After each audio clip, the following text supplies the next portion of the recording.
आज जिस संकल्प पत्र पर हम बात करने के लिए एकत्रित आए हैं, ये बनाने की समिति के हमारे अध्यक्ष श्री मुनगंटीवार जी, हमारे राष्ट्रीय महासचिव विनोद तावड़े जी, विनय सहस्त्रबुद्धे जी और आज यहाँ पर उपस्थित सभी पत्रकार छायाकार बंधु भगिनी, आप सभी का मैं मन से स्वागत करता हूं।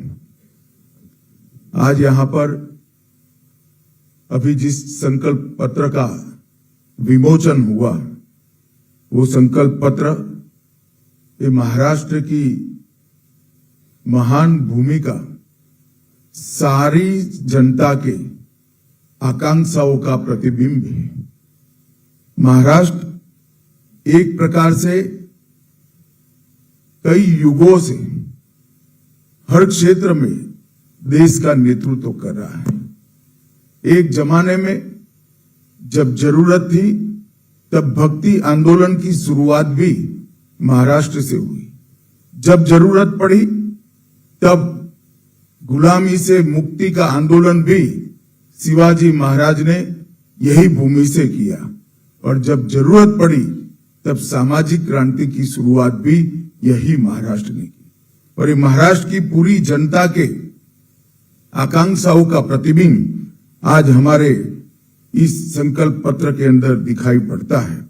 आज यहाँ पर मैं आप सबके सामने उपस्थित हूं। इस वक्त हमारे एनडीए की जो सरकार, महायुति की सरकार चल रही है, उसने किसानों का सम्मान करने की बात की है, गरीबों का कल्याण करने को जमीन पर उतारने का काम किया है, महिलाओं का स्वाभिमान बढ़ाने के लिए हम योजनाएं लेके आए हैं और विरासतों का पुनरुत्थान करने का काम भी महायुति सरकार ने किया है।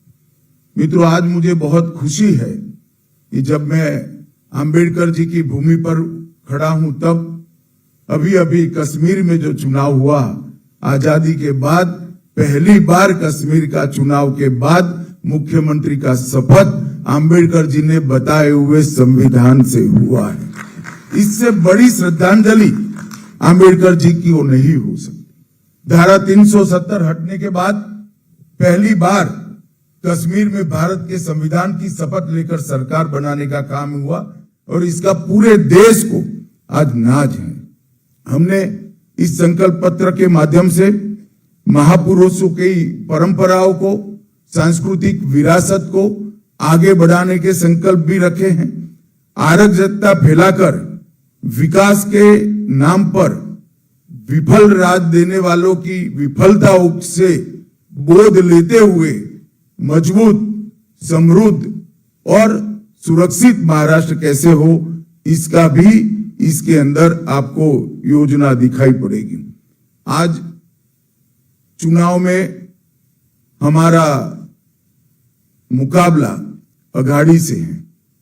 मैं निश्चित रूप से कहना चाहता हूं कि अघाड़ी की सारी योजनाएं सत्ता के लालच में तुष्टीकरण की है, विचारधाराओं का अपमान करने वाली है और महाराष्ट्र की संस्कृति से छल कर केवल सत्ता प्राप्ति के लिए आगे बढ़ने वाली विचारधारा है। मित्रों, मुझे गत चुनाव का परिणाम याद है। आज मैं महाराष्ट्र की जनता के सामने कहने आया हूं कि आप लगातार तीसरी बार महायुति की सरकार को आपका मैंडेट दीजिए।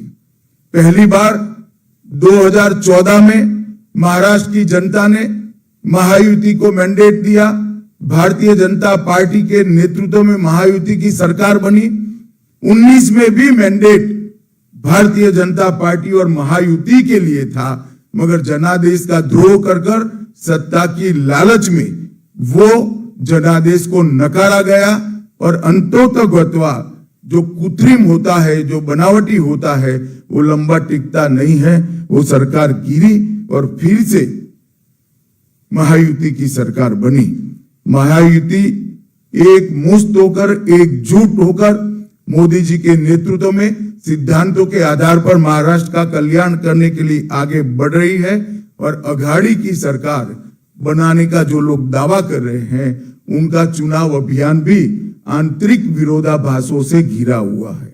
मैं आज इस मंच से उद्धव ठाकरे जी को पूछना चाहता हूं, क्या वो कांग्रेस के नेता राहुल गांधी को इतनी विनती कर सकते हैं कि वीर सावरकर के लिए 2 अच्छे शब्द बोल दे?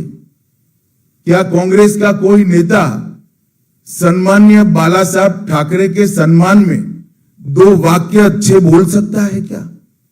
ये अंतर विरोध के बीच में अघाड़ी की सरकार बनाने का स्वप्न लेकर जो लोग निकले हैं, उनको महाराष्ट्र की जनता जान ले, ये बहुत जरूरी है। भारतीय जनता पार्टी जब संकल्प लेकर आती है, संकल्प पत्र लेकर आती है, हमारे संकल्प पत्थर पर की लकीर होती और पूरे देश ने देखा है, चाहे राज्य हो केंद्र हो, भारतीय जनता पार्टी की सरकार, एनडीए की सरकार, महायुति की सरकार जब जब बनी, हमारे संकल्पों को सिद्धि में परिवर्तित करने का काम हमने प्रयास पूर्वक किया।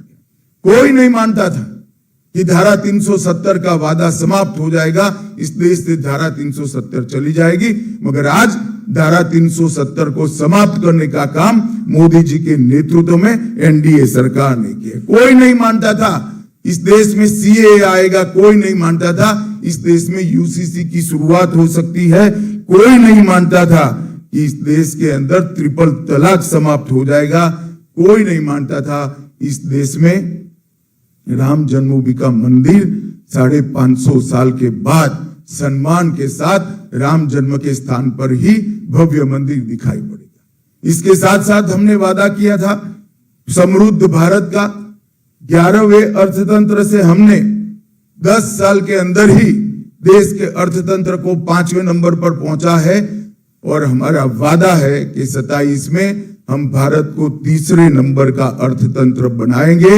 इस वादे की ओर हम तेजी के साथ आगे बढ़ रहे हैं।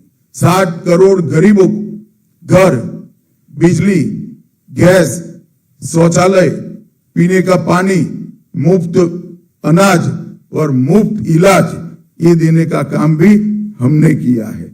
और दूसरी ओर अघाड़ी है, कांग्रेस के अध्यक्ष ने भी कहना पड़ता है कि कांग्रेस के जब वादा करे तो सोच समझ कर करे, क्योंकि वादा पूरा नहीं करते हो और मुझे जवाब देना पड़ता है। हमारे सामने हिमाचल का उदाहरण है, कांग्रेस वादों से मुकरी है। तेलंगाना का उदाहरण है, कांग्रेस वादों से मुकरी है।